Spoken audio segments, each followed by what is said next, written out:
Legal analyst Jack Ford is here. Welcome. Oh, good morning. What's the impact of this testimony? It's interesting. Perhaps huge emotional impact. You know, as we heard in Anna's piece, high drama inside of that courtroom. Kate Edwards going out, John Edwards being upset by this testimony. But a real question as to how much strictly legal impact. You know, this goes, once again, very compelling evidence about John Edwards being what people are calling a despicable person. You know, just did awful things and sleazy things. His wife is dying of cancer. But remember, inside of this courtroom, the question is not, did indeed Elizabeth Edwards know about this? She did. Everybody knows that. The question is not, did he have an affair? Everybody knows. The question is not, was the money paid? Everybody knows it was. Inside this courtroom, the big question is, why? Because if all of that money was paid, the defense says, just to keep this out of the public eye and for no other reason than public humiliation, that's not a crime.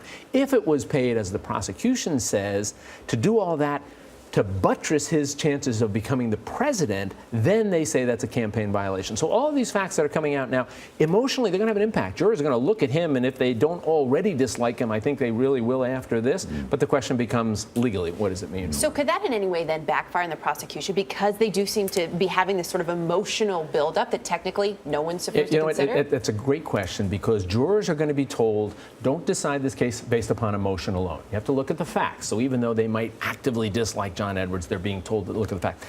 I wouldn't be surprised to see the defense attorney, and I would do this if I was the defense attorney, in closing argument saying, you know what, how much did you hear about campaign contributions? Almost nothing. How much did you hear about this horrible situation between John Edwards and his wife?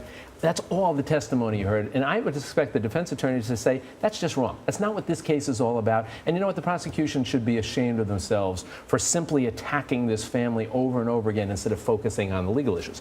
Now, we don't know how the jury's reading this. And they might say, yes, he's a despicable person, but yes, he also broke the law. Or they might say, yes, he's a despicable person, but we haven't been convinced beyond a reasonable doubt. There's a whole lot more evidence that has to be made. Or they may say, if you look at the character here, you can define intent in this circumstance. That's a very good point, because if I'm the prosecutor, I'm saying, you took a look at a guy who's amoral or immoral or unethical, and it's easier for you, this prosecution argument, easier for you then to conclude that his intent here was not just to protect people, because if he wanted to protect people, he could have done that some other way. His intent was to make himself the president of the United States, which is why this money was being paid, which is exactly what the prosecution is going to argue.